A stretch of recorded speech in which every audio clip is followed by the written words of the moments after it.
Kumusta? This is your Simply Two-Wheeler and welcome back to my YouTube channel. So, ipakita ko sa inyo ang bagong nabili kong tripod camera and it is made by Underwear. Mabigat siya pero hindi masyado. Kaya lang siyang dalhin. I will describe it as mobility, flexible and agile.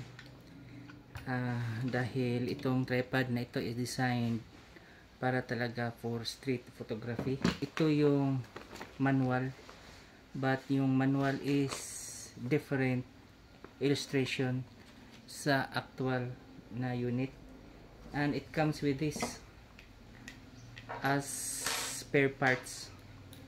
So meron siyang kasamang additional quick release mounting, and I don't know what is this for, and may alin at saka this one, hindi ko alam kung ano ito.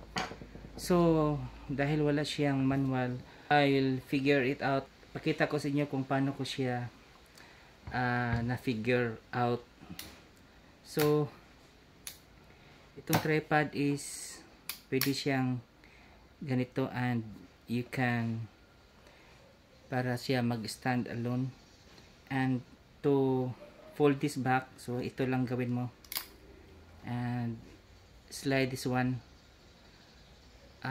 push backward and hold, lock, and then lock this one, ganun lang, and pabalik ganyan lang din.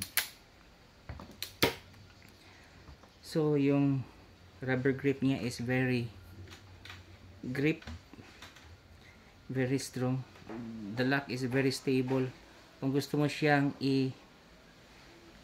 i-release, ganyan lang, para you can flex this one like this one, dahil gawa siya sa ball and socket. So pwede mo siyang ganyan i-turn, and locking back is ganito din, that one, and very secured. So pwede mo siyang itaas ng ganito, this one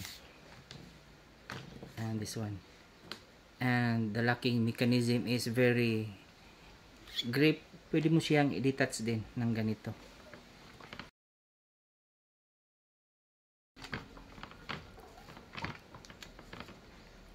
Kung ito lang ang kailangan mo. So yung screw niya is hindi standard screw, so you need to have an adapter para mapasok siya sa mga usual na ano sa camera. 1/4 screw size. Very nice. Yung pole niya is very strong and made of aluminum. Itong foam grip niya, sturdy but soft, have a very good hold, and it comes with this strap. So dito pwede siyang ma-detach din like this one. Pwede siyang ma-detach, and it's the same screw to this one, and pwede ding ibalik. Kulay gold na is dagdag accent ito para medyo magara or medyo mamahalin tignan. So and this one, this ring comes with number, and hindi ko pa na figure out kung paano siya gamitin. So siguro degree angle ito, ano ba. So and this one, hindi ko pa rin alam kung para saan siya, dahil pag nalock mo it's still moving. So siguro pang panning ito. So let's see kung pang panning ba.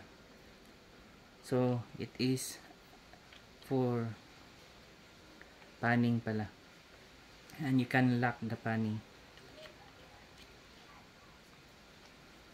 This one, lock. And this one is for tilting.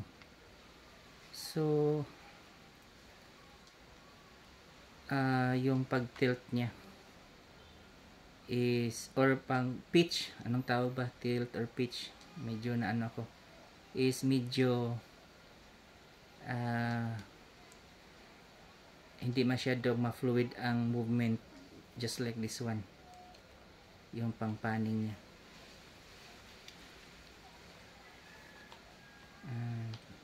Hindi masyadong fluid, siguro bago pa.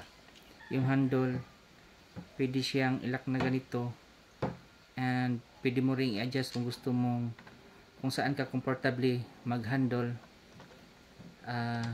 gawin mo, and then lock. So lock. I would prefer kung ganito ang posisyon, pababa yung handle niya. This quick release is different from my Yunting VCT 68 dahil once na release mo siya, once i-unlock mo siya, and it stays there para makuha ang quick release. Pero pag once ibalik mo and snap back, it will go back there like this one, and you can hear it clicking. So disadvantage lang dito is medyo shorter lang yung screw niya dahil siguro sa kapal ng rubber, and hindi ko pa na figure out kung paano siya mag portrait mode dahil naka landscape siya, and you want to portrait mode, parang impossible dito. I think na figure ko na kung para saan ang dalawang ito. This one is a rubber foot and this one is a steel foot. So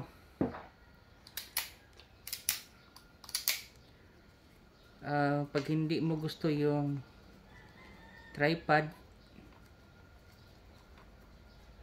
so replace mo lang ng rubber foot. So pwede ding this one lagay mo is yung metal, and this one na figure ko na rin kung para saan ito. This is for the lock, so na-lock ko na siya, this one. So to lock, you have to turn clockwise. So it has 3 screw in there para if you will do panning shots, so hindi na siya mag-release. Hanggang dito na lang. This is your Simply Two-Wheeler. Don't forget to like, subscribe, and hit the notification bell kung gusto nyong palaging ma-update sa mga bagong videos ko na katulad nito. And once again,